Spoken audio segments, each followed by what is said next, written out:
ચોવીસ કલાકમાં રાજ્યમાં 153 તાલુકામાં વરસાદ, સૌથી વધુ ખેડાના માતરમાં 4.5 ઇંચ વરસાદ. આજે 10 જિલ્લામાં ભારેથી અતિ ભારે વરસાદની આગાહી.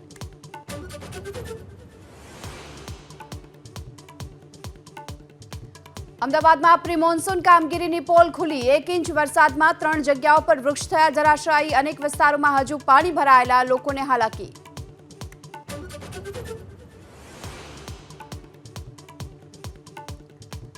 સૌરાષ્ટ્ર અને મધ્ય ગુજરાતમાં સવારથી વરસાદ. રાજકોટના ગોંડલમાં ધોધમાર વરસાદ. દાહોદ, પંચમહાલ, ખેડામાં પણ વરસાદની શરૂઆત.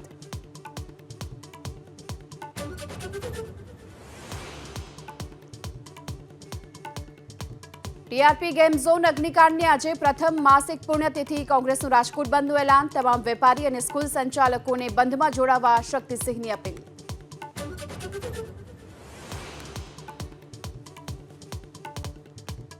સુરેન્દ્રનગરમાં લીંબડી હોમિયોપેથિક કોલેજની કેન્ટીનમાં દાળમાંથી મૃત ગરોળી નીકળી હોવાનો આરોપ.